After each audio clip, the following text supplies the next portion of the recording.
Bonjour à tous, ravi de vous retrouver sur Public Sénat où nous continuons à vous faire vivre depuis Rennes cet événement organisé par Ouest France et dont Public Sénat est partenaire. Vivre ensemble les premières assises nationales de la citoyenneté.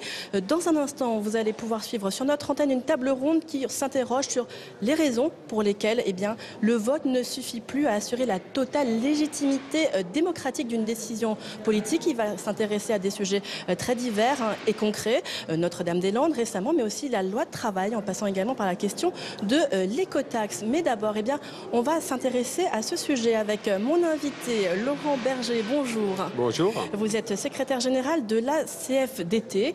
Et justement, il faut dire que la légitimité démocratique des dernières réformes du Code du travail a été une question qui s'est largement posée. L'une parce qu'elle est passée par le 49.3, l'autre parce qu'elle a utilisé les ordonnances. Qu'en pensez-vous ? Non, mais moi je crois qu'il faut parler du contenu et pas faire un procès en légitimité démocratique.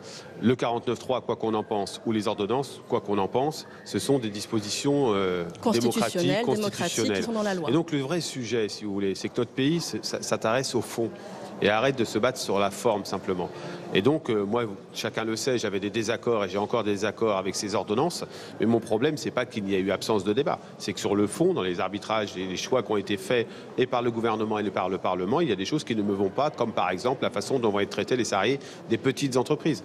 Mais la légitimité démocratique, elle s'acquiert par le vote, par l'exercice du pouvoir, par l'éthique de responsabilité de ceux qui exercent le pouvoir, par le respect qu'ils manifestent à l'égard de ceux qui le gouvernent aussi. Est-ce que pour vous, aujourd'hui, cette légitimité démocratique, elle n'est pas en danger ? Certains estiment que ça a été le cas, si on prend le cas dernièrement de Notre-Dame-des-Landes, et qu'il y a vraiment, qu'il faut peut-être revoir la façon de consulter le citoyen et de le faire voter. Je crois qu'on arrive à la fin d'une conception de la démocratie qui consistait à dire démocratie égale vote. C'était une conception totalement minimaliste. En ce qui me concerne, la CFDT, mais aussi d'autres, je pense à Pierre Rosanvallon, on dit depuis longtemps qu'il faut une démocratie qui s'ancre dans un contact avec les corps intermédiaires, dans une articulation avec la démocratie sociale, mais aussi dans une capacité à régulièrement rendre compte aux citoyens de l'action menée et écouter la respiration de ce pays à travers notamment ses associations, ses organisations syndicales, ses collectivités territoriales. Et c'est cela en fait qui est en question aujourd'hui. Ce qui est sûr, c'est qu'on n'aura pas 3 ou 4 essais supplémentaires.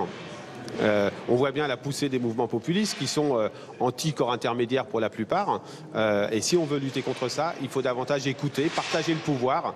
Je crois que ceux qui ont acquis le vote sont légitimes, mais il faut qu'ils partagent le pouvoir. C'est ce que j'ai dit à plusieurs reprises au président de la République. Justement, quel rôle exactement doivent jouer pour vous les partenaires sociaux pour refonder la démocratie et la démocratie sociale aujourd'hui ? Eh bien, tout simplement, sur les questions où ils sont légitimes, comme par exemple la question du travail, la question de la négociation d'un certain nombre de droits sociaux. On est en ce moment en train de négocier sur la formation professionnelle ou l'assurance chômage. Il faut trouver le bonne articulation entre ce qu'est la volonté de ceux qui gouvernent, et c'est pas anormal qu'ils en aient une, et la responsabilité confiée au corps intermédiaire. Vous savez, si un pays, une démocratie fonctionnait sans corps intermédiaire, on aurait tout de suite un rapport, très vite, peuple gouvernant, qui, on le sait, dans la plupart des cas, a viré à l'autoritarisme, voire au régime totalitaire. Et donc je crois qu'il faut le faire vivre, une démocratie sociale.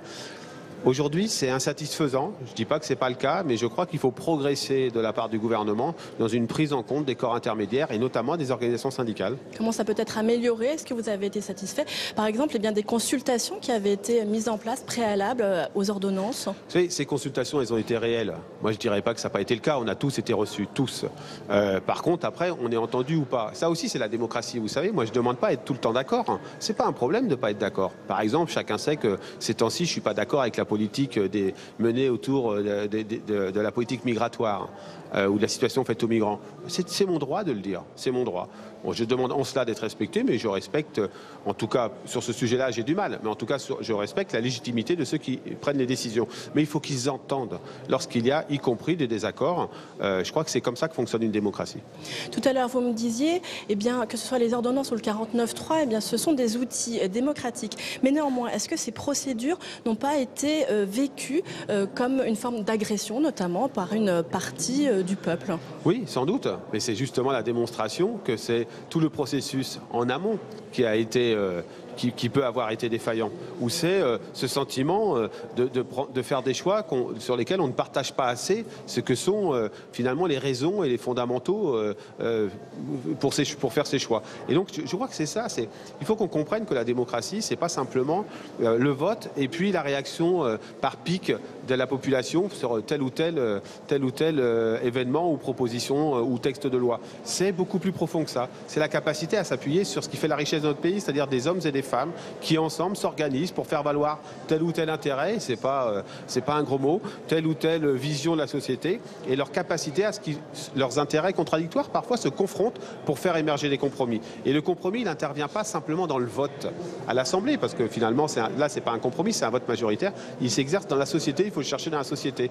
Et cette conception de la démocratie, la CFDT le porte, il faudrait que d'autres le portent aussi.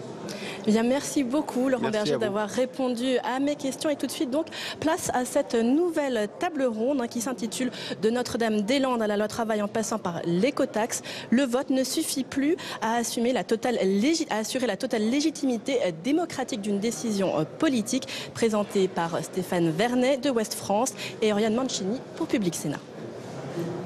Reprise des débats avec une table ronde que l'on a intitulée « La démocratie ne suffit plus ». Par cette décision, Emmanuel Macron piétine les procédures et décisions de justice, il piétine nos collectivités locales, il piétine le vote des habitants. Cette déclaration n'est pas de moi, mais elle est de Philippe Grosvalet, le président du département de Loire-Atlantique, après avoir appris évidemment l'enterrement du projet que nous connaissons tous, Notre-Dame-des-Landes.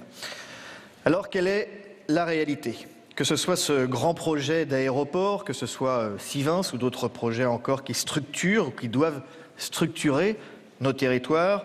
On peut parler également de l'écotaxe.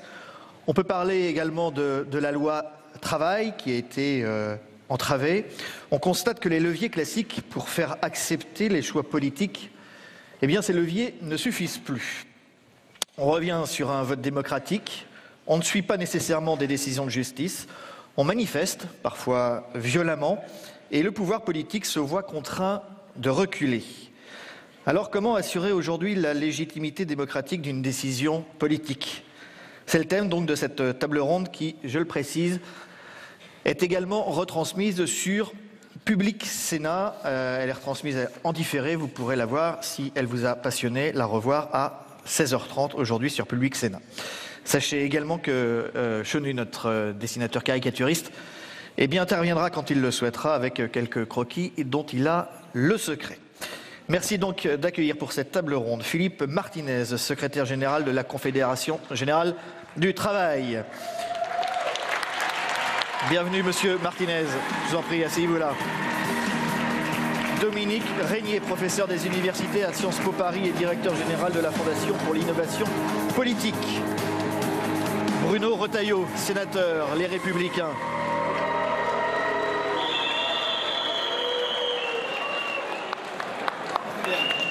Bien. Ça va bien. Et, dites donc, vous êtes chaud, hein. Et Éric Coquerel, député La France Insoumise. Non, alors, si vous voulez, Monsieur Coquerel et Monsieur Retailleau, vous allez vous mettre juste pour l'équilibre des... Voilà, et pour vous interroger, Stéphane Vernet de Ouest France et Oriane Mancini de Public Sénat. Merci également de les accueillir.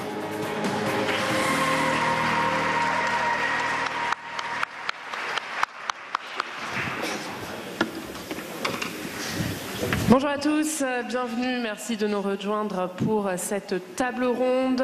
Ce débat autour d'une question de Notre-Dame-des-Landes à la loi travail, en passant par l'écotaxe. Pourquoi le vote ne suffit plus à assurer la totale légitimité démocratique d'une décision politique? Un débat que j'anime avec Stéphane Vernet, journaliste à Ouest France. Bonjour Stéphane. Bonjour Oriane. Et pour répondre, pour débattre de cette question, je vais vous présenter les 4 intervenants qui nous font le plaisir d'être là. Philippe Martinez, bonjour, vous êtes le secrétaire général de la CGT, merci d'être là. Dominique Régnier, bonjour, professeur des universités à Sciences Po Paris, directeur général de la Fondation pour l'innovation politique. Et puis 2 parlementaires. Bruno Retailleau, bonjour, vous êtes le sénateur de la Vendée, le président du groupe Les Républicains au Sénat. Et Éric Coquerel, bonjour, vous êtes député La France Insoumise de Seine-Saint-Denis. Et c'est parti, donc bonjour à tous et à toutes. Notre thème, c'est pourquoi le vote ne suffit plus à assurer la totale légitimité démocratique d'une décision politique. On va l'aborder au travers de plusieurs exemples. On a un cas d'école qui est un exemple d'actualité, c'est Notre-Dame-des-Landes. Et on va commencer par Notre-Dame-des-Landes. Je vais me tourner vers monsieur Bruno Retailleau. Alors comment faut-il interpréter l'abandon de Notre-Dame-des-Landes au regard de notre sujet? Est-ce que c'est le synonyme d'une faillite démocratique ou une promesse de renouveau, le fait d'abandonner cet aéroport? Ah non, j'ai jamais vu que dans une capitulation, dans un abandon, une promesse d'avenir. Et quand j'ai accepté l'invitation ici par Ouest France, j'imaginais pas à quel point cette actualité aurait été chaude. Mais je l'ai acceptée. Je l'ai acceptée et je veux bien débattre avec quiconque. Je n'ai, moi, jamais refusé le débat. Ni aujourd'hui, ni hier et ni pour demain. Ce que je veux dire, c'est que il y a 8 jours très exactement, à la même heure, j'étais à Matignon devant le Premier ministre, avec les présidents de région, présidents de métropole de Rennes, de Nantes, les présidents de département. Et le Premier ministre introduit la séance, c'est pas un secret de le dire, désormais, et il nous dit, vous savez, mesdames, messieurs, je vais avoir nous allons avoir une décision extrêmement difficile. Il me passe la parole et je lui dis bien sûr qu'elle est difficile. Et tout autour de la table, nous sommes des élus, habitués à prendre des décisions, habitués à trancher, à trouver la meilleure solution possible. Donc on ne sous-estime pas cette difficulté. Et votre décision peut avoir de graves conséquences, y compris humaines, qu'on ne peut pas minimiser, évidemment. Qu'on soit pour ou qu'on soit contre. Mais je lui ai dit, vous savez, justement parce que la décision, elle est difficile, elle doit précisément être légitime. Et la légitimité dans une démocratie, la légitimité dans un état de droit, c'est le vote et c'est le droit qui vous la donne. Alors, depuis mercredi, on sait qu'il y a d'autres critères. Le Premier ministre nous a dit que les conditions n'étaient pas réunies. Il ne nous a pas dit quelles étaient les conditions qui n'étaient pas réunies. Il nous laisse devant une terrible incertitude démocratique. Je reprends le suffrage universel, je disais, et le droit. Quelle est la difficulté? La difficulté d'abord sur l'aspect démocratique. On a dit, mais c'est la démocratie directe contre la démocratie représentative. Mais je suis désolé, les deux ont été bafoués. La démocratie représentative qui est souvent contestée. Je le sais, je suis un élu et j'en suis fier d'ailleurs. Mais je suis habitué à cette petite ritournelle d'un anti-parlementarisme aujourd'hui qui est finalement le meilleur allié du populisme, qui est une maladie infantile de la démocratie parlementaire. Je sais, j'ai entendu le président de la République qui a dit cet été qu'il y avait trop d'élus locaux et qui veut réduire par la révision constitutionnelle le nombre de parlementaires, de députés et de sénateurs, parce que dès le lendemain, ça ira mieux en France. La concentration du pouvoir sera telle que, évidemment, Jupiter régnera. Donc je suis habitué à ce que cette démocratie représentative soit mise en cause, mise en doute. Pendant les élections régionales, c'est là-dessus que j'ai fait ma campagne. Idem pour la maire de Nantes, de Rennes, bref. Donc la démocratie représentative avait parlé. Démocratie directe, il y a eu une consultation publique dans un département. Ce qui prouve qu'aujourd'hui, je vois bien la tendance, on parle d'ubérisation, mais il y a une ubérisation de la démocratie, c'est-à-dire qu'on supporte de moins en moins les intermédiaires, il faut tout faire sauter. Mais au bout du bout, si vous n'avez pas la démocratie, ni participative, ni directe, qu'est-ce qui vous reste? Des groupes de pression face à des élus, des groupes de pression face à la majorité silencieuse. Et enfin, le droit. Qu'est-ce qui a posé problème quelques jours après cette décision et encore une fois en dehors du fond de la décision? Pourquoi est-ce que le droit peut ne pas être demain une source suffisante? Il l'est pour moi, mais pour certains, de légitimité, pour deux raisons. D'abord, il y a une complexité du droit parce qu'il y a plein de strates du droit. Le droit européen s'est ajouté au droit national. Ce qui fait qu'on a eu 179 décisions de justice, on les a tous gagnées, toutes. Mais vous voyez bien que les procédures s'étirent dans le temps. Et aujourd'hui, on vit dans une époque qui est attachée tout près au piquet de l'instant, de l'immédiateté. Et ça, c'est une faiblesse. Mais quand on veut respecter le droit, on respecte les recours. La deuxième faiblesse, c'est que le droit est l'expression de la volonté générale. Mais pour certains, c'est la volonté générale qui n'existe plus. Parce que pour qu'il y ait une volonté générale, il faut qu'elle vienne d'une volonté populaire, d'une souveraineté populaire. Le problème, c'est qu'on est dans une époque tellement individualiste, ou communautariste parfois, qu'il n'y a plus de peuple. On a une adjonction, une juxtaposition d'individus ou un archipel de communautés.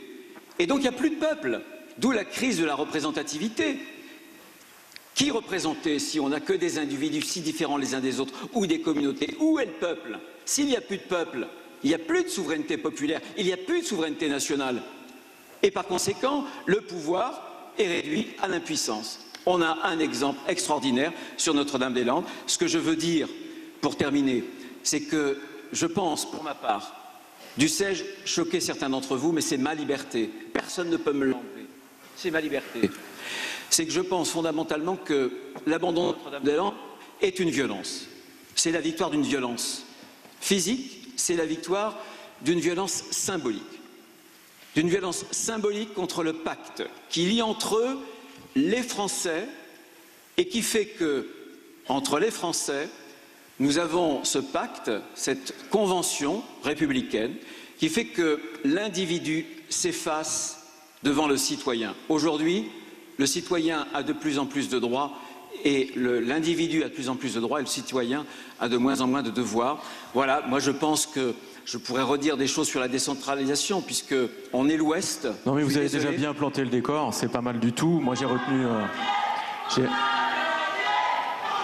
On va laisser parler les autres intervenants, ce serait pas mal.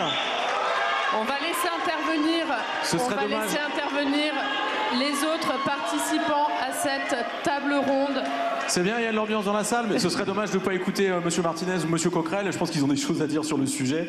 Notamment, donc moi j'ai noté un certain nombre de choses. Vous avez parlé d'antiparlementarisme, en disant que c'était la maladie infantile de notre démocratie, de la démocratie parlementaire, d'ubérisation de la démocratie.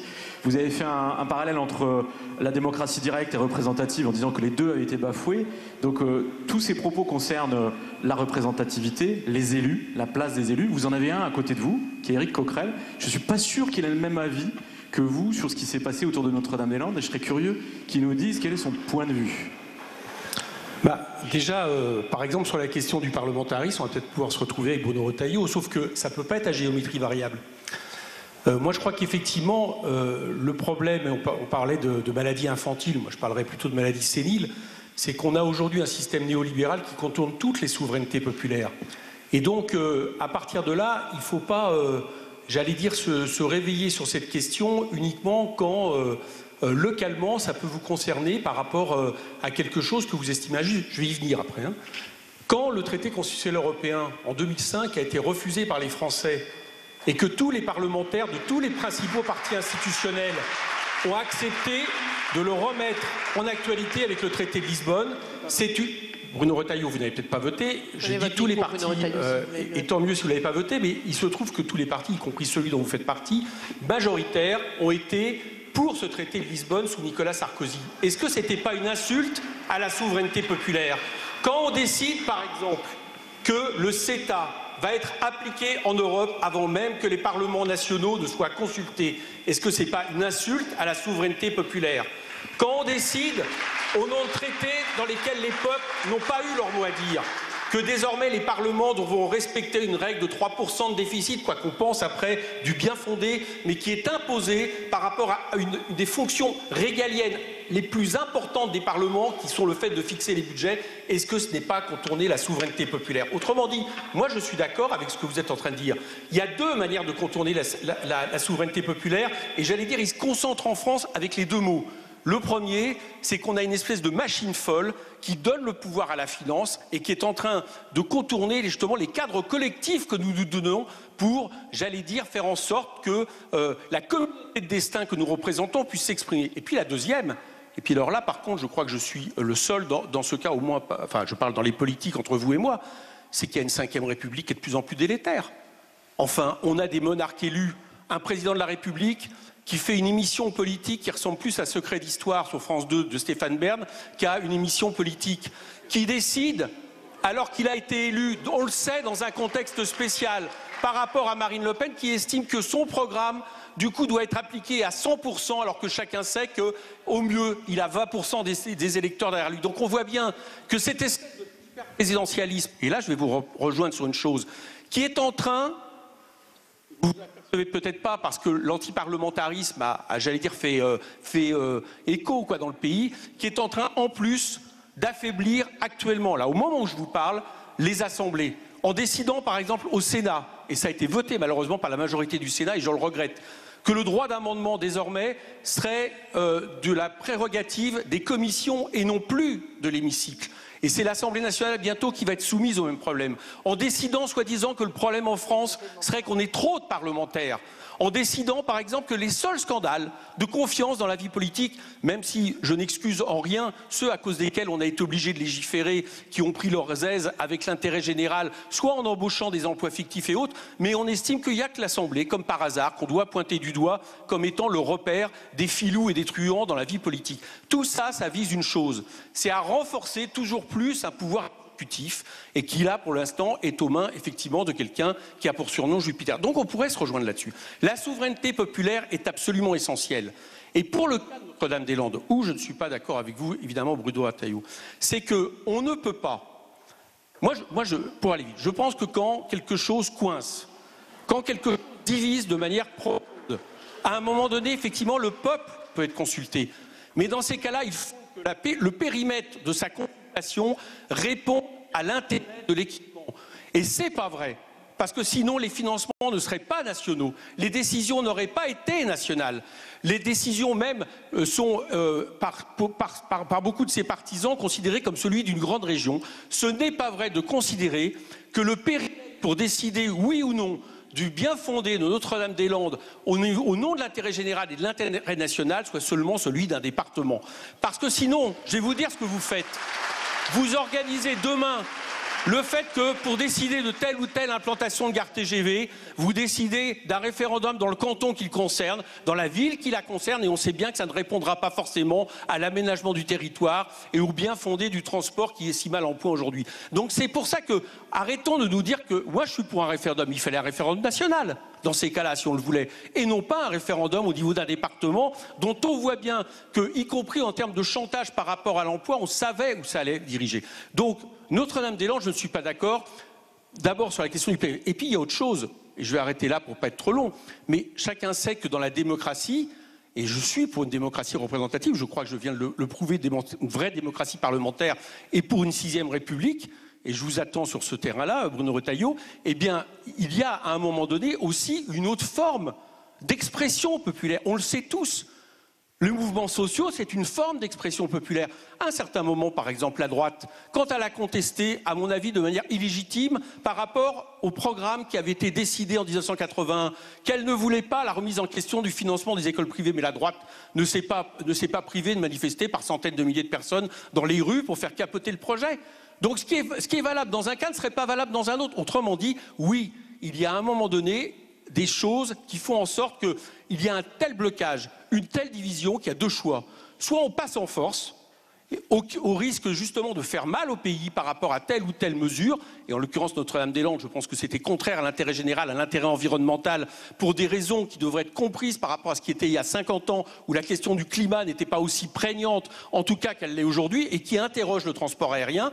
Et donc, à partir de là, je pense qu'il est faux de penser que ne serait pas démocratique le fait que s'exercent des manifestations, le fait que s'exerce pour le peuple une autre forme de mobilisation. Il y a des légitimités, et puis à un moment donné, et là par contre je suis d'accord avec Édouard Philippe, il y a le fait de se dire, là ça divise, que ça coince, il y a une autre solution alternative, il faut la prendre. Voilà pourquoi je pense qu'il fallait abandonner Notre-Dame-des-Landes.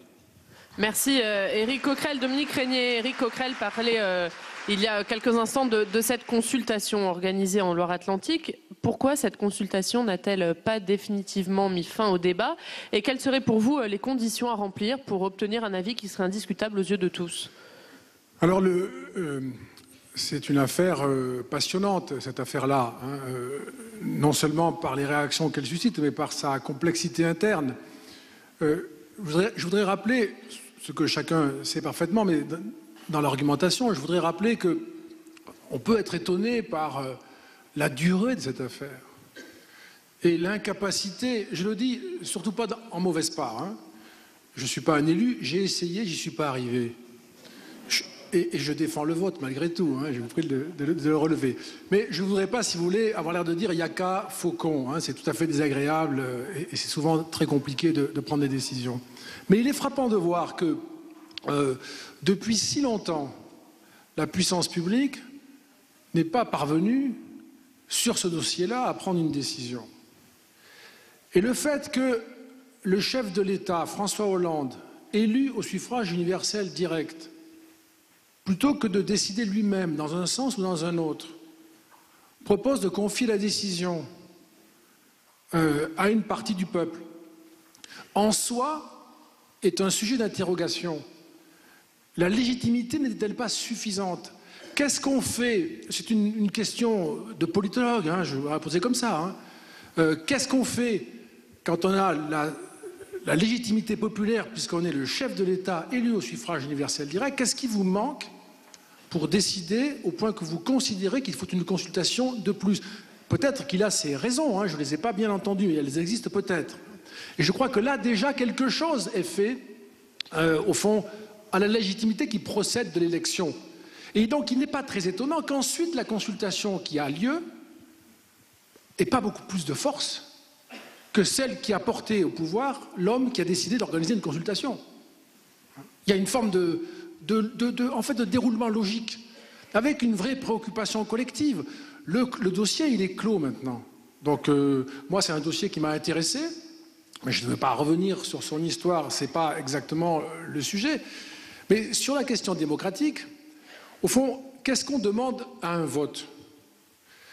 Si je mets de côté une seconde des consultations comme celle qui a eu lieu à propos de Notre-Dame-des-Landes, c'est difficile de se concentrer avec notre ami. Hein. Eh bien, au fond, on demande au vote de produire une majorité en respectant le droit des minorités, une majorité produite pour une durée déterminée, ça s'appelle un mandat, donc on n'est pas élu pour toujours quand on est une majorité et on n'a pas tous les pouvoirs, c'est très bien. Et les décisions de cette majorité ont force de droit. C'est un schéma général qui nous va à tous, je crois. Hein. Mais en réalité, ce que collectivement nous faisons, on y participe tous, hein, et avec plein de bonnes raisons, on ne se contente plus... c'est encore plus difficile. Est-ce qu'on peut avoir les décès ensuite je sais pas, en souvenir?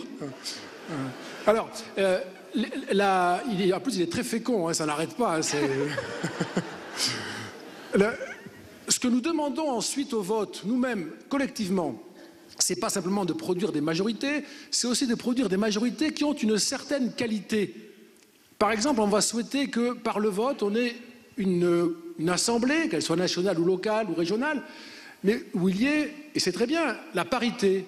C'est très bien, moi, je trouve, mais c'est une nouvelle demande qui s'adresse. La majorité ne suffit pas, il faut une qualité. On demande la diversité, je pourrais faire le même commentaire. On demande le renouvellement, je pourrais faire le même commentaire. C'est-à-dire qu'au fond, on voit bien que, au fur et à mesure, au fil des années qui se sont succédées, et parce que nous y voyons collectivement un progrès, nous considérons peu à peu que le fait de produire formellement, rigoureusement, on va dire sincèrement, parce que nous savons le faire, une majorité ne suffit plus pour avoir la qualité d'institutions démocratiques. Et comment on pourrait faire pour ça, par exemple, dans le cas précis de la consultation? Monsieur Coquerel, vous disiez la consultation c'est bien, mais c'était pas le bon périmètre. Là, vous nous parlez d'une consultation qualifiée ou de gens qualifiés. Vous avez. Oui. Est-ce qu'il faudrait, par exemple, dire donc revoir le périmètre, mais il aurait fallu dire on ne prendra une décision que s'il y a tel type de, si la consultation est, si le résultat est établi à partir de tel niveau de participation, par exemple, tel niveau de résultat pour avoir un résultat très tranché ou pas. Matériellement, c'est possible d'introduire des éléments comme ça? Et à quel niveau? Dans la loi? D'une part, c'est tout à fait possible de créer, par la loi d'ailleurs, des critères de majorité qualifiée, spécifiques, en raison d'une décision qui est particulière. Je prends un exemple qui nous éloigne d'ici, peut-être que c'est très bien, je prends l'exemple du Brexit. Le Brexit a été adopté par 37% des Britanniques. Ce n'est pas pour ça qu'il est illégal ou illégitime, mais on pouvait se demander à cette occasion, par exemple, est-ce qu'il n'est pas plus raisonnable sur des grandes décisions comme celle-là? Et je partage votre point de vue, M. Coquerel, sur 2005-2007, sur le problème qu'il y a eu. Et moi, j'ai voté pour, en tant que citoyen, le traité constitutionnel. Je pense qu'on a effectivement là toute une série de problèmes sur ces correspondances et ces disjonctions entre des expressions formelles et ensuite des contournements. Mais on pouvait demander aux électeurs britanniques, ils auraient pu se le demander à eux-mêmes, pour une décision d'une aussi grande importance, d'avoir un minimum de participation ou une majorité qualifiée. Enfin, c'est des choses qui peuvent se faire tout à fait bien. Mais on peut aussi considérer, et je vous prie de ne pas y voir une référence, il s'agit bien de Notre-Dame-des-Landes, mais à une prise de position sur le fond, parce que le dossier est clos. Nous, on a publié une note à la Fondation, on trouvait que beaucoup de choses avaient été faites, que beaucoup de procédures avaient été respectées, que beaucoup de décisions de justice avaient été données, et que donc il y avait de quoi prendre une décision de manière tout à fait logique par ceux qui sont élus. Au fond, c'était ça une solution possible.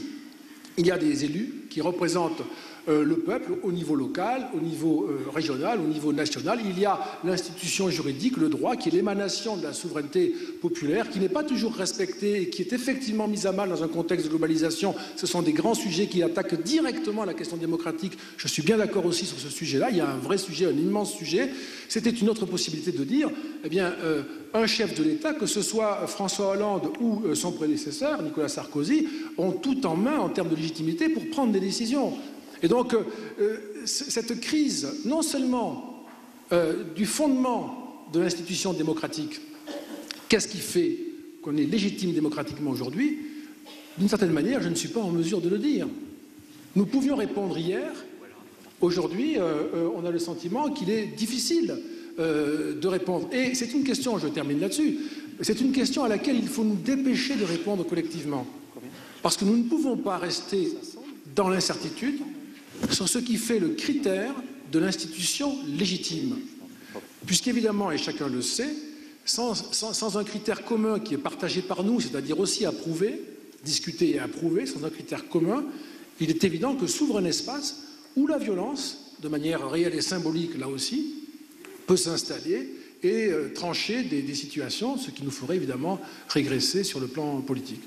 Bruno Retailleau, vous vouliez réagir au propos de Dominique Régnier? Simplement une question. Nous, on nous explique que c'était une démocratie imparfaite.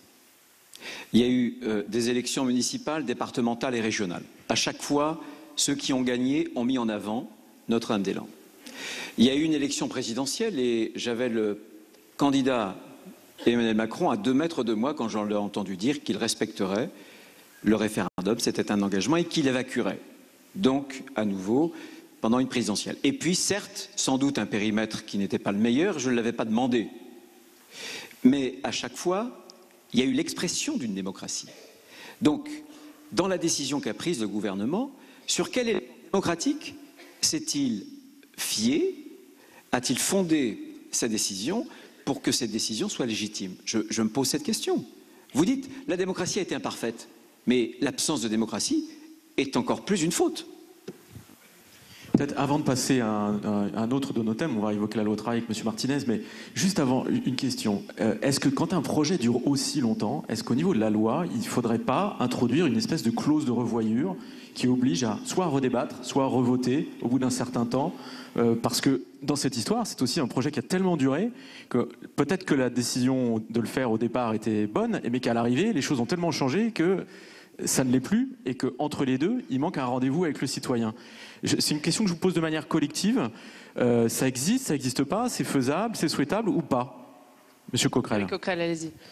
Moi, c'est ce que j'ai essayé de dire tout à l'heure, c'est-à-dire que la sensibilité par rapport à la question environnementale, elle n'est pas la même qu'à 50 ans, c'est pas vrai. Mais alors, sur la clause de revoyure, il faut le faire? Justement, je vais vous répondre. Elle n'est pas la même. La population évolue, et heureusement qu'elle évolue sur, par exemple, les incidences du trafic aérien, sur le fait qu'il y a des données qui n'étaient pas celles qu'il y avait il y a 5 ans sur certains projets. Quand on sait, par exemple, qu'un tiers des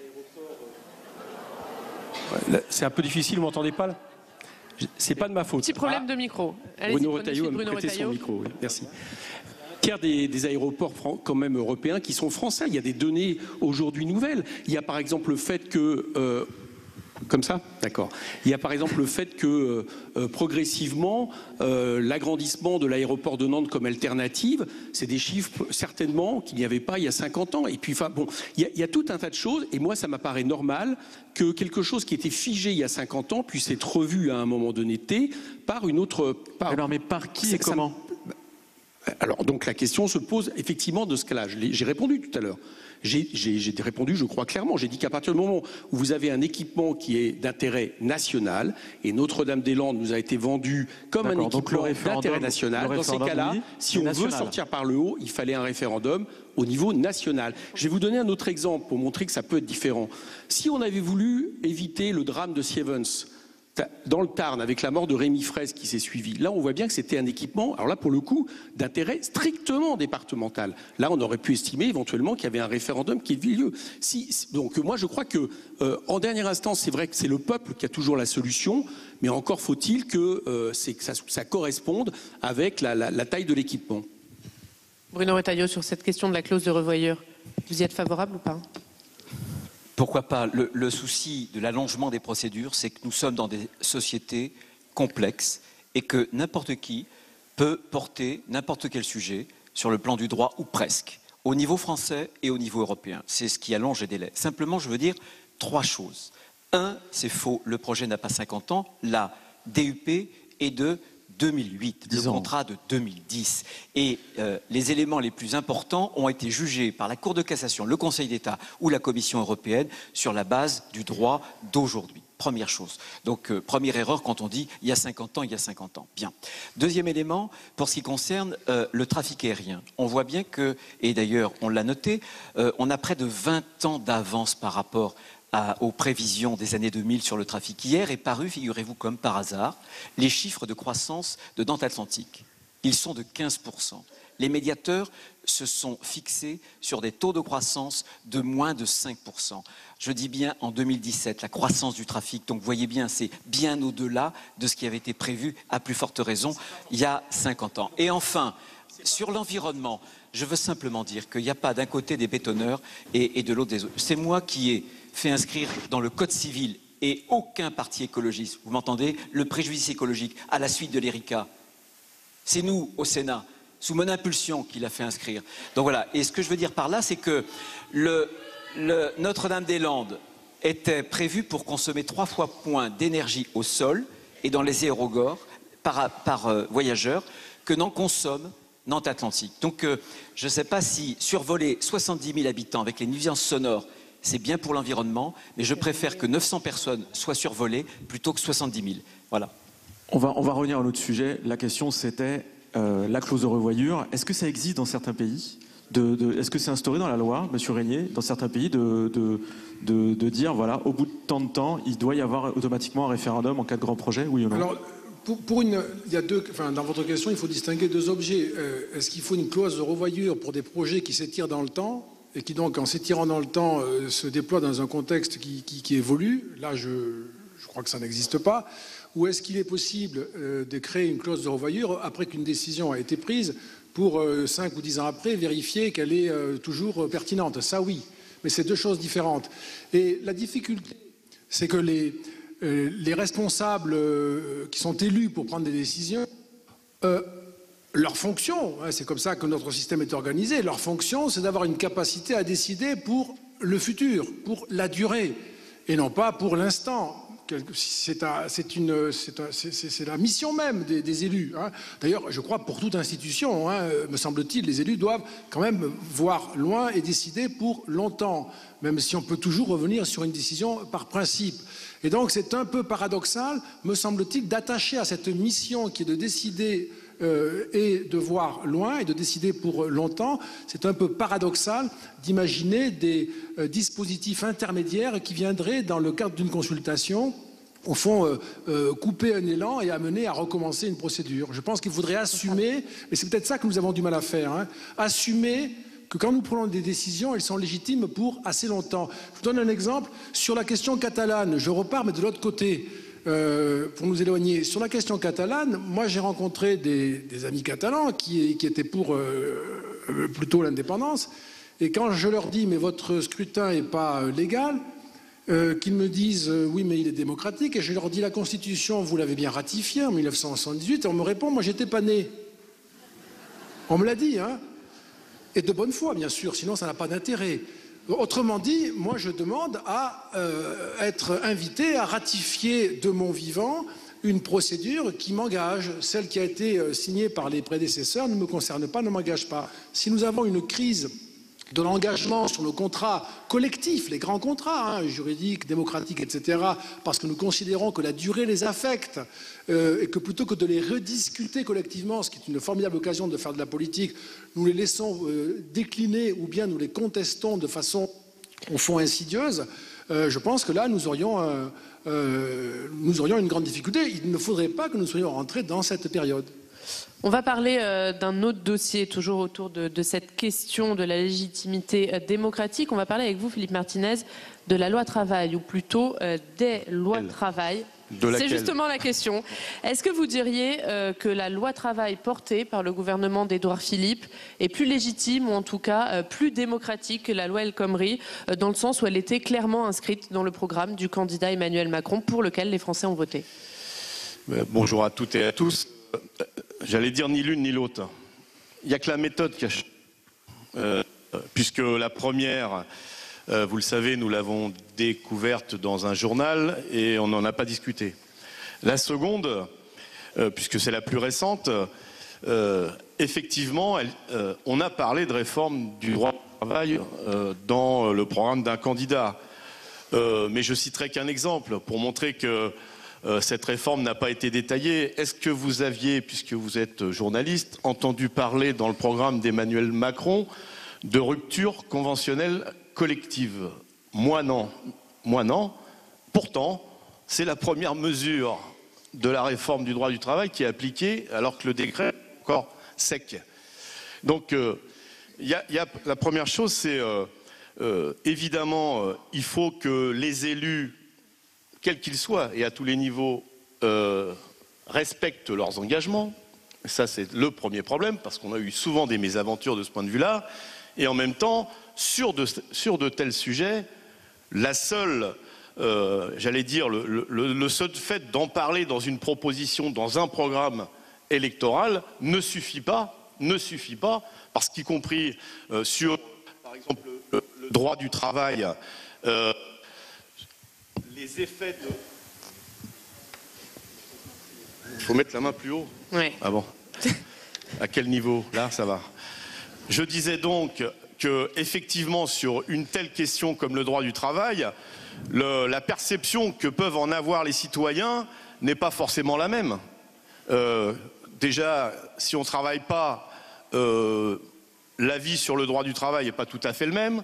Et puis, malheureusement, dans notre société, et c'est peut-être de ça qu'il faudrait discuter, comme de plus en plus de travailleurs n'ont pas de contrat de travail et donc ne sont pas assujettis au droit du travail, leur perception de leurs droits, puisqu'ils n'en ont pas, n'est pas le même. Donc, sur un tel sujet, il nous semble qu'il y a premièrement besoin de discuter et pas de se concerter et de faire semblant de discuter, ce qui a été le cas Deuxième chose, c'est effectivement d'avoir des négociations et que ça soit sur le principe d'un dialogue. Et puis, troisièmement, quand il y a une telle mobilisation, au moins pour la première, un peu moins pour la seconde, et puis des sondages d'opinion. Je crois que les hommes politiques en général aiment bien citer des sondages d'opinion, surtout quand leur cote de confiance remonte. Sauf que quand 70% de la population dit « nous sommes contre cette réforme », là, on nous sort « c'était dans mon programme », je suis légitime, et donc je pense que de ce point de vue-là, il y a un problème dans les deux cas. Mais je voudrais continuer. On parle beaucoup, vous parlez de démocratie. Je fais une petite parenthèse d'ailleurs sur ce sujet qui est d'actualité. Il faudrait rapidement qu'on ait un débat sur l'aménagement du territoire en matière de transport.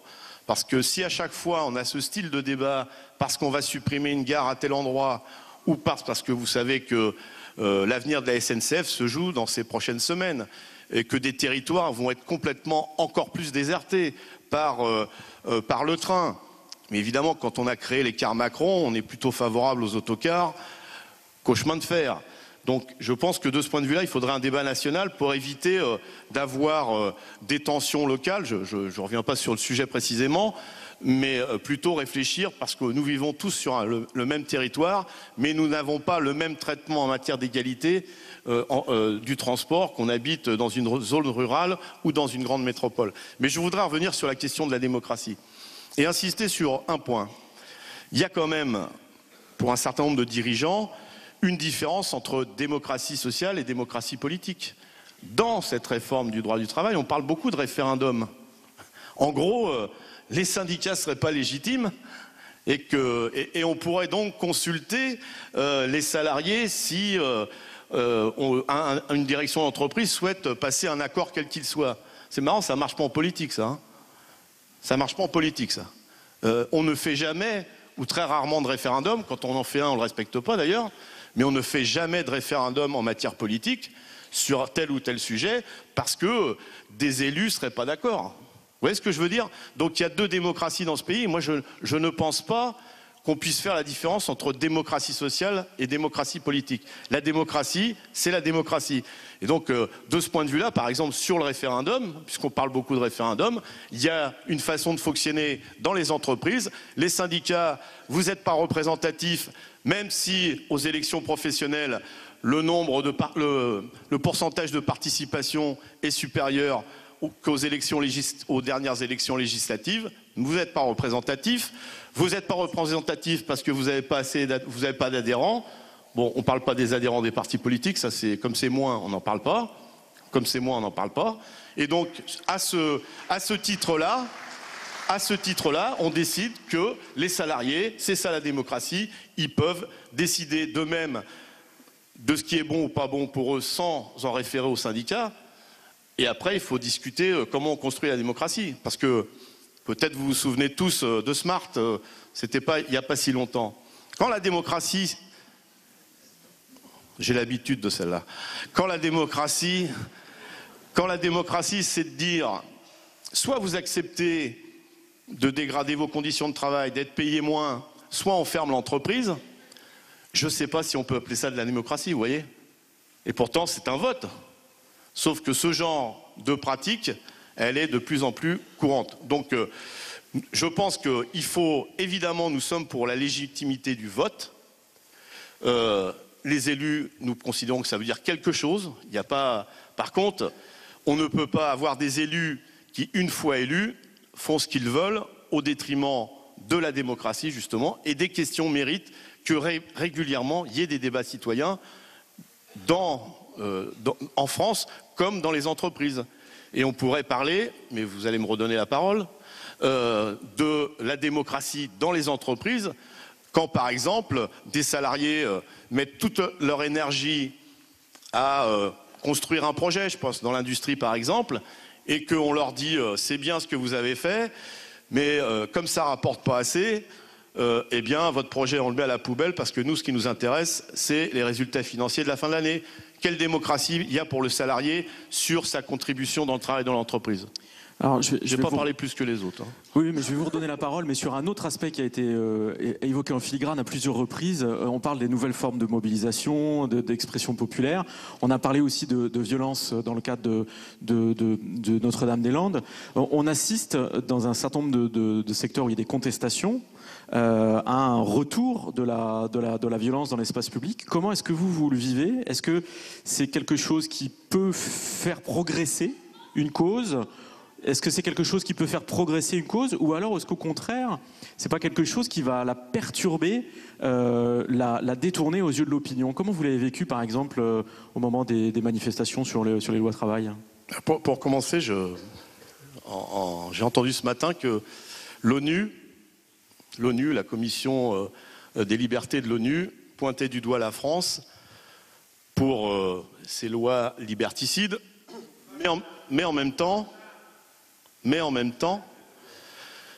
pour les violences qui ont été pratiquées par les forces de l'ordre durant les mobilisations de 2016. Je sais que l'ONU, certains veulent s'en débarrasser, mais je pense que ça reste une référence dans le monde. Alors, deuxièmement, de quelle violence parle-t-on? De quelle violence parle-t-on quand des milliers de salariés sont licenciés? Quand des milliers de salariés sont licenciés? Est-ce que... Vous n'avez pas de micro, on n'entend pas. Est-ce qu'une... Quand effectivement des manifestants sont blessés, mais je voulais parler de la violence patronale. Je voulais parler de la violence patronale parce que celle-là, on n'en parle pas souvent. Donc quand des milliers de salariés sont licenciés, avec les conséquences sur leur vie, quand je dis leur vie, c'est-à-dire qu'il y a des salariés, vous le savez très bien, qui perdent leur boulot et qui se suicident. Ça, c'est pas de la violence? Alors qu'est-ce que c'est que la vie de milliers de familles à côté d'une chemise blanche déchirée? J'aimerais bien qu'on fasse la comparaison. Enfin, effectivement, nous avons demandé l'année dernière et encore cette année la transparence sur ce qui se passait dans les manifestations. Parce que vous l'avez constaté, certains ont, en politique, et dans votre famille politique d'ailleurs, pour insulter les organisations syndicales. Et il y a même un patron, je crois que vous l'avez vu ce matin, qui a traité la CGT et les militants CGT de terroristes. À qui sert et à quoi sert cette violence? Nous avons réaffirmé qu'il y avait besoin que les forces de l'ordre jouent leur rôle sans provocation, et que s'il y avait, comme il peut y en avoir, mais c'est très marginal, des violences, eh bien, il y a une loi, mais pas une loi d'exception. Parce que moi, ce que je constate, c'est que c'est beaucoup de militants syndicaux qui encore aujourd'hui sont traduits devant les tribunaux et condamnés. Ça a dû glisser. Je disais donc que des militants traduits devant les tribunaux, parce qu'aujourd'hui, on passe d'abord devant le juge quand on est militant syndical. Les camarades de PSA se sont fait condamner à 5 ans de prison avec sursis, soi-disant pour séquestration. Un autre collègue de la construction, je ne sais pas si vous êtes au courant, a été condamné à 15 000 € d'amende pour jet de confetti. Le confetti est une arme de destruction massive, maintenant dans la loi. Par contre, donc on veut pénaliser et on veut sanctionner les militants syndicaux.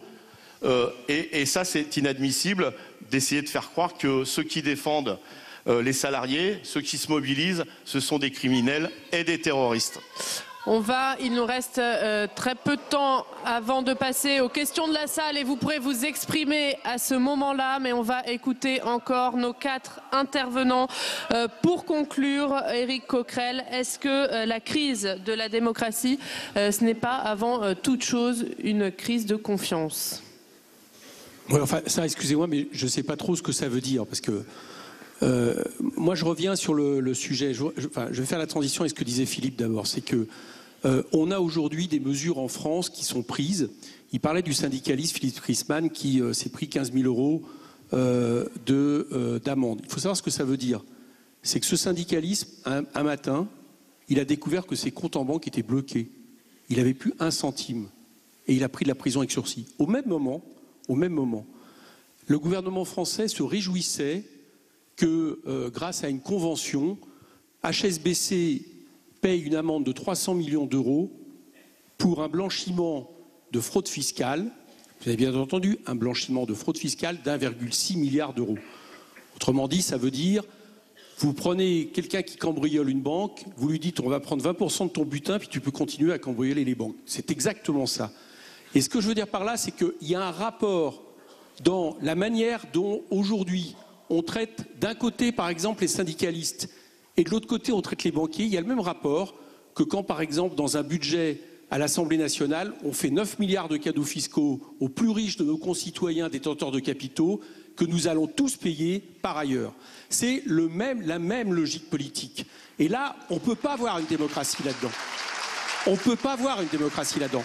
Et ça pose une deuxième question que je voulais signaler tout à l'heure. C'est que on nous parle de démocratie représentative. Et je voudrais repointer à quel point je pense que la France est malade de la Ve République. C'est que Emmanuel Macron n'arrête pas de nous dire « Mon programme a été validé par le peuple ». Bon, il a été validé au mieux par 20% au premier tour. Et nous savons tous, les uns et les autres, que les gens qui ont voté Emmanuel Macron au 2e tour n'ont pas voté, par exemple, effectivement, pour une fiscalité qui donne 9 milliards de cadeaux plus riches et qui, d'un autre côté, va, par exemple, baisser de 4,8 milliards le budget de la santé en faisant en sorte que désormais, dans les hôpitaux, on va continuer à faire en sorte de vous passiez le moins de nuit possible parce qu'il va falloir faire des économies.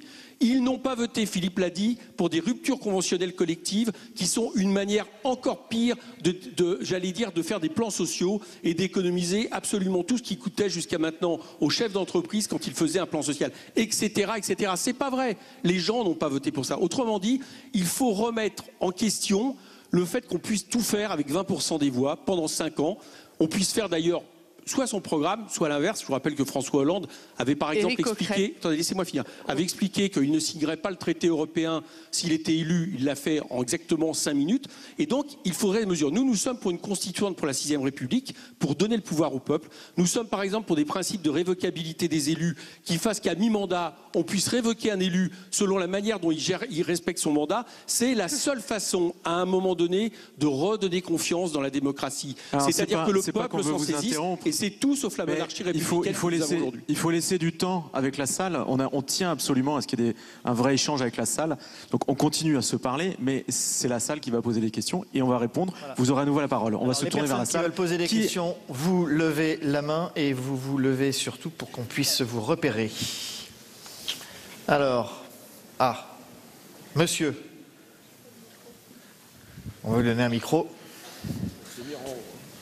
Et vous tenez bien le micro en haut. C'est monsieur Martinez qui l'a...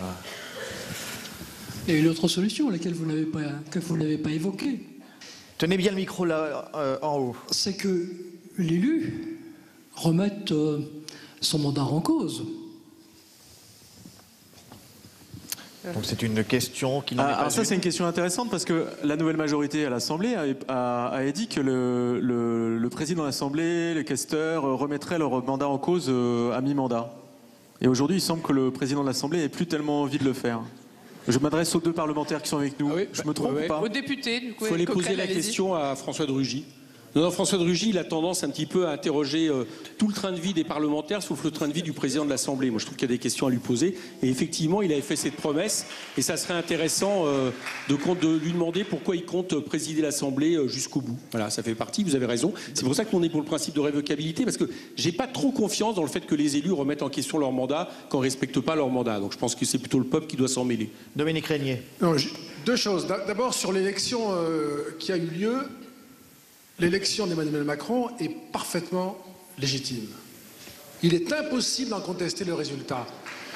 Le scrutin est ouvert à 47 millions d'inscrits qui ont la liberté de ne pas voter en France, de voter blanc ou de choisir les candidats qui sont en lice. Et donc il faut faire attention quand on met en cause la légitimité d'un scrutin qui a été clair, sincère, dans des conditions politiques, on s'en souvient tous, très particulières, mais on ne peut pas remettre en cause la légitimité d'un tel scrutin. Sur la question de la durée des mandats,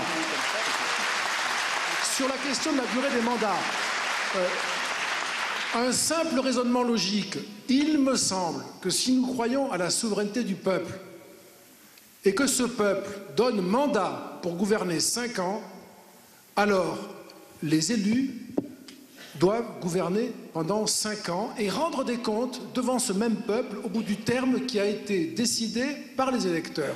Attention à ne pas renier le principe que l'on veut consacrer. D'autres questions dans la salle? Alors, il y a des mains qui se lèvent. Oula. Le micro, toujours le micro. Oui, oui, oui, oui. On va vous donner le micro. Là-bas, mademoiselle. Voilà. Ça prend un peu de temps, excusez-nous. Allez-y. Allez-y, on vous écoute, monsieur.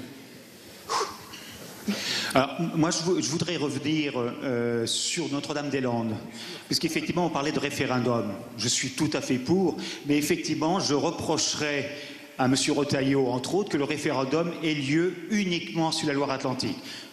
Pour préciser, moi, je n'avais pas de parti pris pour l'aéroport, pour ou contre. Si cet aéroport avait eu lieu, j'estimais qu'il fallait fermer celui de Rennes de toute manière. Et je suis rennais quand je le dis. Hein. Donc, en cas de référendum, il fallait faire un référendum régional concernant au minimum tous les départements limitrophes de la Loire-Atlantique, c'est-à-dire l'Ille-et-Vilaine, le Morbihan, la Mayenne, le Maine-et-Loire et la Vendée. Merci. Là, ça aurait été la démocratie. Merci, voilà. Monsieur Retailleau, vous voulez répondre sur ce référendum régional? Que ce soit clair, à l'époque, lorsque François Hollande, je me souviens très bien, c'était une émission de télévision qu'il avait fait au mois de mai, avait fait cette suggestion, et cette suggestion était en même temps assortie d'un petit calcul politicien entre le parti écologique, puisqu'il faisait rentrer Mme Cosse. C'était un missile aussi sur Mme Duflot, c'était ça, je le rappelle simplement parce que tout le monde l'a oublié. Moi, j'avais indiqué que je ne demandais pas ni ce périmètre ni le référendum. J'estimais que les procédures avaient été régulièrement suivies et que l'ensemble du processus démocratique avait été totalement complet. Donc sur le périmètre, on peut en reparler. Maintenant, ce que j'observe, c'est que les plus hautes autorités de l'État, après des engagements répétés qu'ils ont faits devant le peuple français, est retourné kazakh et n'est pas utilisé un moyen démocratique pour se dédire. Voilà, c'est tout ce que je dis. Simplement, je constate aujourd'hui, vous voyez, que nous avons, nous, dans l'Ouest, un grand port maritime qui s'appelle le port de Nantes-Saint-Nazaire. Le Premier ministre a dit que l'État voulait s'en débarrasser. Nous avons une Loire qui est de moins en moins facile à franchir et nous avons une des plus mauvaises lignes TGV entre Nantes, Angers et puis Paris. Et quand j'entends le Premier ministre nous dire que pour que les gens de l'Ouest, demain, puissent prendre un certain nombre de destinations, il fera prendre le train pour aller prendre l'avion à Paris, je vais vous dire, les bras m'en tombent. On va faire un énorme projet, le Grand Paris, peut-être. Celui-ci, croyez-moi, il y aura les financements, il n'y aura pas de ZAD et il se fera. Et nous, on nous dit, développez-vous, on va se développer, rassurez-vous, on est des gens de l'Ouest, il y a belle lurette qu'on a appris à se bouger sans attendre l'État, c'est ce qu'on va faire. Merci, Monsieur Retailleau. Une autre question. Levez-vous, s'il vous plaît, pour qu'on puisse vous repérer. Oui, madame. Alors non, pas de déclaration. Non, non, soit c'est une question. Ah mais oui, j'ai introduit ma question en fait. Du coup, je voulais introduire d'abord le contexte au niveau des assises de la citoyenneté organisées par le journal Ouest France dans ce nouveau palais des congrès. Nous le vivons actuellement comme une provocation. Bien. Le programme même de ces assises citoyennes est une insulte à l'intelligence d'une ville qui fait preuve coupez le micro. Voilà. On va prendre votre question, des questions de la salle qui s'adressent aux 4 intervenants présents sur scène. Si des gens dans la salle ont des questions à poser à nos 4 intervenants, on a donné la parole à tout le monde. Si vous avez une question, posez-la. Votre question. Soit vous avez une question et on vous laisse le micro. C'est quoi la question ? Non, il n'y a pas de question. Alors on va prendre une autre question. C'est des questions en fait qu'on vous demande de poser pour nos intervenants en fait. Des questions. C'est quoi ta question ? Là-bas, il y a une question. Bien, et on va prendre quelqu'un d'autre. Une autre question. Si, voilà. Allez-y. Allez-y. Quelle est la question ? Alors, du coup, moi, je veux savoir comment Ouest France arrive à organiser des assises du vivre ensemble alors qu'on a lu tout au long de l'année des éditoriaux et des articles à charge contre tous les mouvements qui ont existé à Rennes, qu'on n'entend pas parler des manifestations des postiers, qu'on n'entend pas parler des manifestations de tout le personnel de Guillaume Régnier. Et du coup, ce que moi je voudrais savoir, c'est comment on peut discuter de tout ça ensemble face à une partie de la population qui est bourgeoise, qui veut juste parler entre elles et qui veut expliquer aux prolétaires nous, voici notre vivre ensemble, et en gros, c'est ça et pas autre chose. On vous a entendu. Je vais juste préciser 2 choses. Un, vous n'êtes pas forcé d'acheter Ouest France tous les matins. Même si vous le faites, ça nous fait plaisir. Et la deuxième chose, ce n'est pas le lieu de ce débat. Le débat ici était consacré au vote démocratique, aux nouvelles formes d'expression populaire, notamment. Je pense que tout le monde a pu s'exprimer. En tout cas, je vous remercie de votre intervention. Merci. Voilà, on va clore ce... Alors, une dernière question. Une question, madame, en haut. Au milieu. Qui, je l'espère, sera une question. Voilà. Madame, on vous écoute. Oui, bonjour. C'est une question qui s'intéresse surtout à la capacité de vote. Parce que moi, je me pose la question quand même, dans un pays où une majorité des médias est aux mains de quelques personnes, où il y a une majorité de prise d'opposition dans ces médias-là. On l'a bien vu en 2005 au moment du référendum où il y avait une quasiment unanimité de toute la presse, de toute la télévision dans un sens, qui ensuite d'ailleurs a copieusement insulté le peuple pour avoir mal voté parce qu'ils sont ignorants. Je voudrais savoir comment on peut avoir une presse pluraliste dans ce pays. Ah, alors, je suis pas sûr que... Stéphane, je te laisse, ce qui est curieux, c'est que les questions sont censées s'adresser à nos intervenants et pas aux modérateurs et pas au journal. Mais les intervenants connaissent bien la presse. Bon, peut-être en... Non, mais peut-être en 2 mots. C'est un débat qu'on entend très souvent, ça, la liberté de la presse, le pluralisme. Ce qui est très curieux, c'est que je vous rappelle que Ouest France, c'est le premier quotidien français, c'est le journal le plus vendu en France, et que c'est un journal qui appartient à une association loi 1901. Donc, en termes... Non, alors, écoutez, la neutralité, monsieur, c'est c'est autre chose. C'est-à-dire que notre journal, toujours dans son histoire, a toujours eu à cœur de donner la parole à tout le monde, y compris à des gens...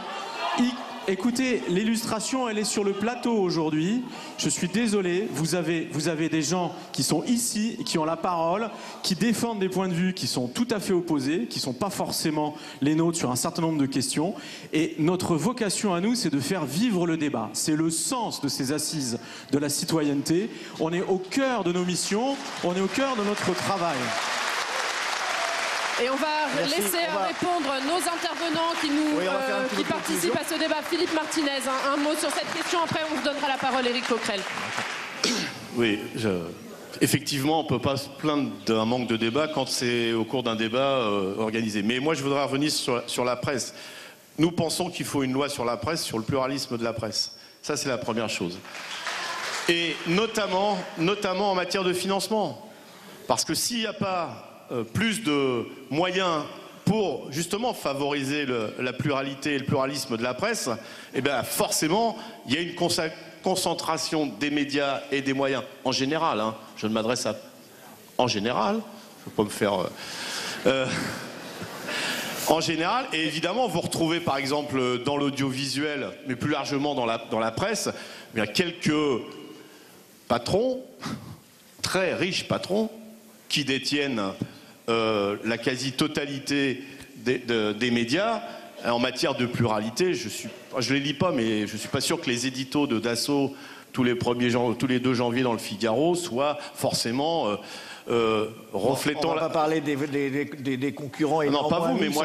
Non, mais ils sont pas là pour vous répondre. Donc, non, mais pas... soyez bons joueurs, on va pas citer... Je le dis quand ils sont là. En tout cas, non, mais voilà, attendez, là, faut respecter le débat. Oui, je le respecte, mais j'ai le droit aussi de... Là, vous n'êtes pas dans le débat, normalement. Si. Si, j'y suis. Justement, donc... Finissez Philippe Martinez pour qu'Éric Coquerel ait le temps de parler aussi. C'était pour repréciser que tant qu'il n'y aura pas une loi sur le pluralisme de la presse et le financement, eh bien, c'est les plus riches qui détiendront les médias en général. Éric Coquerel. Non mais c'est évident. Alors je ne sais pas si Ouest France se sont concernés par la question. Moi j'avais l'impression qu'elle était plus générale que ça. Vous savez, au moment du Conseil national de la résistance, dont on est en train de démanteler un par un tous les acquis, tout ce qui a fondé justement l'originalité de l'État social en France.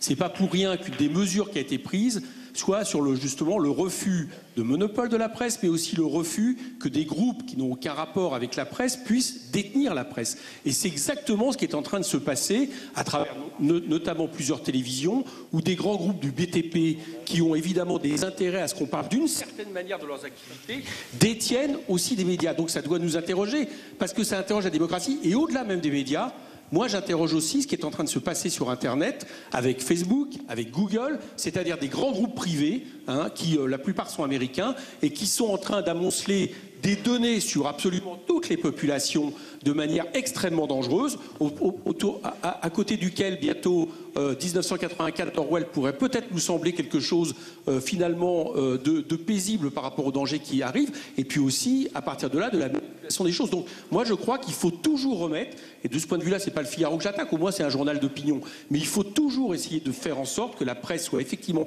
indépendante d'opinion et indépendante des grands groupes économiques qui n'ont aucun rapport avec les médias. Ça reste actuel. Bruno Retailleau. Bien sûr, il y a un sujet économique parce que en France, mais le monde, on est en train de vivre la révolution de l'ère numérique. Et il y a beaucoup de journaux en France qui vont pas bien. Et parce qu'ils ne vont pas bien, il y a un certain nombre de grands capitalistes, c'est vrai, qui ont concentré des moyens de presse, c'est pas le cas d'Ouest France, mais entre leurs mains. C'est préoccupant, il faut faire très attention. Deuxième remarque, la liberté de la presse tient à la pluralité, évidemment, de l'expression des opinions, que ce soit sur le net, que ce soit sur les moyens traditionnels, mais il y a en même temps la déontologie des journalistes. C'est, je pense, dans une démocratie libérale et dans un système pluraliste d'un point de vue des médias, un certain nombre de remparts. Je me souviens d'un sondage qui avait été fait dans les écoles de journalisme il y a quelques années, où plus de 90% des élèves votaient de la même façon. Donc j'espère que les écoles de journalisme apprennent l'esprit critique pour qu'il y ait un bon équilibre, encore une fois. Et troisième chose, parce qu'on est dans l'actualité, j'espère que le gouvernement ne fera pas l'erreur de faire une loi anti-fake news. Parce que cette semaine, les fake news, croyez-moi, les rois des fake news, c'était le Premier ministre et le gouvernement, pour ce qui me concerne, sur un sujet dont on a débattu. Donc faisons très attention. Dans une démocratie, il n'y a pas de vérité d'État. Dans une démocratie, il vaut mieux accepter des erreurs plutôt que d'accepter une loi qui tendrait justement par le surplomb de l'État, imposer une vérité à tous. Voilà ce que je voulais dire. Merci. On va conclure avec vous, Dominique Régnier, s'il vous plaît. Allez-y. Merci. Simplement pour dire, rappeler que le pluralisme des médias qui fait l'objet de cette discussion ultime et qui est un sujet important et sur lequel il faudrait discuter de manière spécifique, fait l'objet d'une reconnaissance constitutionnelle. Et donc il y a déjà dans la Constitution la garantie du pluralisme des médias, que l'État consacre chaque année à peu près 1 milliard d'euros à l'aide à la presse. C'est peut-être pas suffisant, mais ça n'est pas rien. Rappelez aussi que on n'a jamais été autant exposé à des sources différentes d'informations qu'aujourd'hui. La qualité de ces sources, ça après il faut en discuter, elle est sans doute très variable, mais c'est à nous tous sans doute d'y contribuer. Et puis enfin, puisque madame vous le disiez, en 2005, moi j'ai le même souvenir que vous, même si nous n'avons pas voté de la même façon manifestement, la presse, les médias, je suis d'accord avec vous, étaient très favorables au oui, et vous l'avez dit vous-même, c'est le non qui l'a emporté. Et donc sur la question de savoir au fond de quoi les médias sont capables en termes de production, au fond d'une décision collective ou d'une opinion, là c'est le prof à Sciences Po qui vous le dit. Toutes les études qui ont été faites là-dessus, il y en a eu beaucoup, montrent que ça ne joue absolument aucun rôle, parce que nous tous ici, nous avons à la fois nos intérêts, nous les connaissons bien, et c'est très légitime, et nos convictions, et nous y tenons beaucoup. Et la personne qui viendra vous faire faire ce que vous ne voulez pas faire, parce que vous n'y croyez pas, parce que vous ne voulez pas, eh bien ça sera pour elle très très difficile. Voilà, tout Merci, monsieur. Bruno Retailleau, vous voulez dire un dernier mot de conclusion? Il nous reste très peu de temps. Allez-y. Non, c'est un point de conclusion générale. J'y ai fait allusion. J'ai entendu Éric Coquerel tout à l'heure parler du cadre collectif qu'est la communauté politique. Moi, je pense que tous les problèmes auxquels on a fait allusion se résument, pour moi, ils ont une racine qui est très, très, très insistante, qui est le fait que dans notre démocratie libérale, le projet fondamental, c'est l'émancipation radicale des individus, des cadres collectifs. La politique peut de moins en moins parce que les individus sont séparés.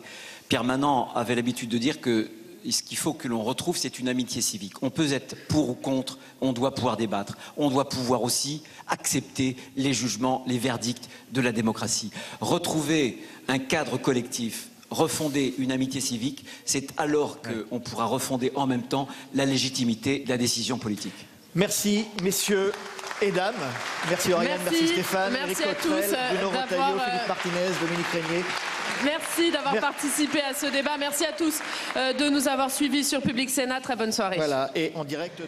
Voilà pour cette table ronde qui était présentée par Oriane Mancini, journaliste à Public Sénat, et Stéphane Werner, rédacteur en chef délégué de la rédaction parisienne de Ouest France.